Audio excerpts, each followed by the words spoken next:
So, a few things have happened, and I have come to a few decisions. To my complete surprise, I am currently on a planet that was classified when I landed as Forsaken, Gek X. Named Gek X instead of Gek Zub because I hit the wrong button at the wrong time. At any rate, I had never planned to come here, figuring that Gek Kurag was going to be the better option for resources, for lore, etc., and that Kaina Dren was going to be the better option for exploration, etc. Since having to deal with my starship, I've obviously gone through some complicated decision processes, some of which I've recorded, and amazingly they brought me here. They've also brought me here with yet another version of the Grasshopper. And the good news is I have finally determined through this process that the Grasshopper is the one.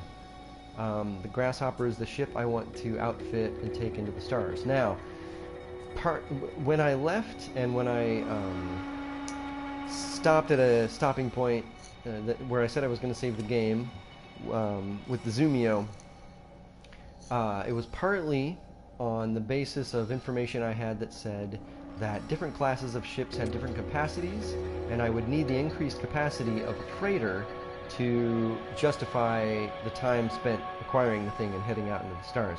I have since learned that the class does not matter, and whatever ship you find, whatever it looks like, if you take the incremental approach that is built into the game of increasing its slots, whatever that may be, whether purchasing or salvaging ships like this one here, you will eventually max out the slots at 48. So, that freed me up to take another look at the Grasshopper. I decided to pick it up at a bargain price with a couple more slots, and to take it down to Gek X. I decided to check out Gek X again, Gek Zub, for a couple of reasons. One was that I realized that I had better equipment and better life support than I had had when I was here initially. I don't remember whether that first landing I recorded or not, but essentially it depleted my life support in a matter of seconds. I've since upgraded that, and while my life support does go at an increased pace, that's really no longer a problem. Dying is really no longer an immediate problem, at least for someone with significantly upgraded exosuit tech. So I decided to start exploring here and see what the deal was. It turns out that Gek Zub has minimal. Let me show you the info here. There we go. I've actually also reset Selena, or I should say hidden the name, so I can go back to the bittersweet default names that were changed by player Sellets to be Taylor Swift and Selena long ago at this point. Anyway, those are a loss. So Gek X, weather fine, and the weather has not been a problem. In fact, the water does not seem to be toxic either. The temperature does not seem to be a problem either. Sentinels minimal, and I'd never seen that before, but that does seem to be the case. They're leaving me alone as I gather as much plutonium as I seem to need. Flora empty. That's a bummer, but there it is. Fauna absent, and that seems to be true as well. I'm glad that I recorded those first couple of hours on Gek Kurag, because while it's a very intriguing world, it took me a while to realize just how dangerous it was in terms of animal attacks, of beast attacks. And in fact, it's to the point where I no longer enjoy myself there whatsoever. When I've gone back there to try and salvage, basically I went to a couple of ship salvage sites that I'll probably not return to clear at this point, unless actually I can upgrade my my exosuit shield boost to Omega, and instantly been attacked, and that's just no fun for me, so I'm not going to do that. So no animals is actually no problem. It will make things a lot faster for the long, potentially slow work of finding wrecks and going one more slot plus one more slot plus one more slot to 48 slots. And that is now my plan. I don't know whether I'm going to opt in at the point I'm at here, which is actually at this point 17 slots in the this version of the Grasshopper, or if I'm going to pay for a little bit more of a head start than that, because it's definitely going to be tricky no matter what I do, but it's going to be very doable. There will be relatively few barriers in my way, you know, no animals to attack me, and actually a lot easier in many ways to find my way around, or even just to not worry about whether or not I'm finding my way around. I mean, on Kainadren, I want to find particular places again because they're beautiful places. Here, you know, they're just places, and they're all about the same as one another.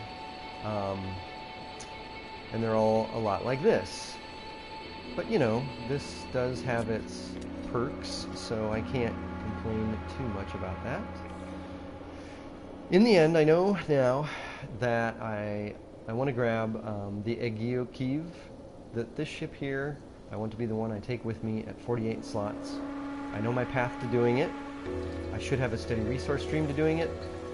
Bases are few, but I plan to solve that by simply heading straight up into the air and going to the station whenever it is I need to do that. Oh, that's funny. So this is not the station. This is a crashed ship, and in fact, it's one of the ones that's crawling with Cthulhu Rex monsters. Anyway, so that I think that's Ged Kurag right there. Pretty sure. So that's all progress. That's all good.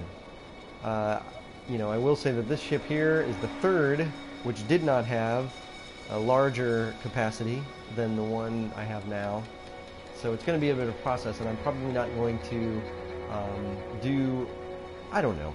I might do an extended Let's Play when I get a little further along. Maybe a no commentary would be fun in its way, just because I find exploring any world at a bit of length to be interesting, especially when so few people take the time to kind of navigate around and everyone's sort of like, you know, zoom here, zoom there, zoom in, zoom out, jump in, jump out, you know, etc.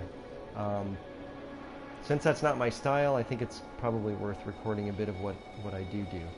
But that's the plan.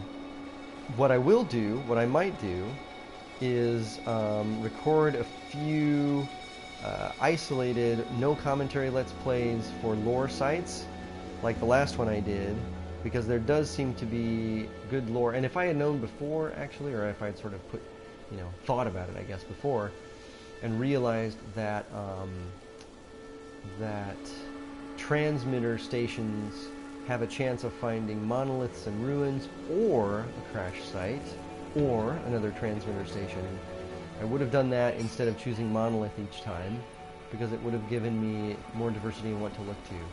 So now I have that chance, and that's got to be good, right? Let's see if I can get this to shine through in an interesting way. At any rate, that's where I am, and there may be a few one-offs, as I said, but otherwise it's going to be sporadic, which is appropriate to the point I'm at anyway in my ability to play for lengths of time. And when you see me again, it may be with a fully outfitted, ready-to-rare Agiokiv S85, and until then, thanks for playing.